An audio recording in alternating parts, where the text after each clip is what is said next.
बेटियां जन्म से लेकर हर उपहार, यहाँ तक कि आखिरी कपड़ा भी मायके से आता है। तो क्या ससुराल सिर्फ उम्र भर काम करने आती है? जिस घर की बहुरानी बनी हो वो सास की मेहरबानी है। जो पति है तुम्हारा वो बेटा है सास। सास को सास नहीं माँ समझो। हेलो दोस्तों, नमस्कार। आज ऐसी समस्या पे बात करेंगे जो घर बिखर जाते हैं, घर में अशांति बन जाती है सास बहू की उलझन से। तो मैं इस सच्चे शब्दों से इस उलझन को मिटाने की कोशिश करूंगा और इस सच्चे शब्दों से घर घर लगे चिड़ियाघर नहीं। तो बहू की बात करते हैं, बहू को समझने की बात करते हैं। हमेशा मायके की बड़ाई करने वाली और सास की बुराई करने वाली ससुराल में बहू ही रहती है, कभी बेटी नहीं बन सकती। सास को समझने की बात, बहू बन के आई थी वो दिन भूल गई। बहू की गलतियों में ताना मारने वाली, तेरी माँ ने ये नहीं सिखाया, तेरे बाप का नहीं है, तेरे माँ बाप के घर चलता होगा,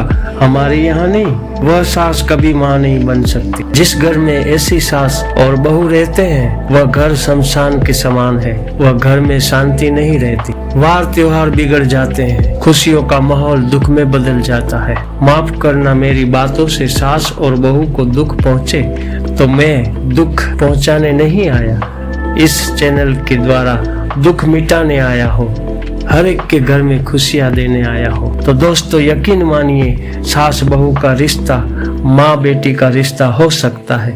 जो बहू और सास मेरी बातों को समझ जाएंगे और मेरी बातों को फॉलो करेंगे तो घर एक स्वर्ग से सुंदर हो जाएगा। बहू बनने से पहले बेटी थी तो मायके में जो भी गलती करती थी माँ या पिता उन्हें डांट देते थे, तब बुरा नहीं लगता था। अब ससुराल में गलतियों पे सास ससुर डांट देते हैं तो क्यों बुरा लगता है? ये बात सोचो तो सास ससुर नहीं माँ बाप समझो तो बुरा नहीं लगेगा। ये मैं क्यों बोल रहा हूँ? क्योंकि यहाँ पूरा जीवन निकालना है। इस घर को ससुराल नहीं मायका बनाओ, जीवन सरल और कलेश रहित हो जाएगा।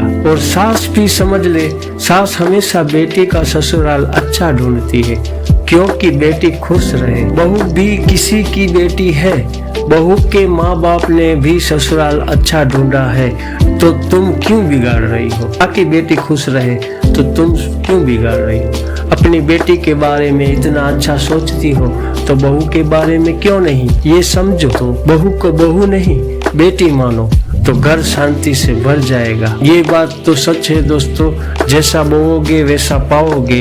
ये कर्म का चक्र किसी को छोड़ता नहीं। आप क्या सोचते हैं? मुझे कमेंट करें, शेयर करें, सब्सक्राइब करें और बेल आइकन को दबा दें जो आने वाली वीडियो आप तक पहुंच सके। स्वस्थ रहिए, मस्त रहिए, जबरदस्त रहिए, इसी आशा के साथ अलविदा दोस्तों। जय भारत, वंदे मातरम।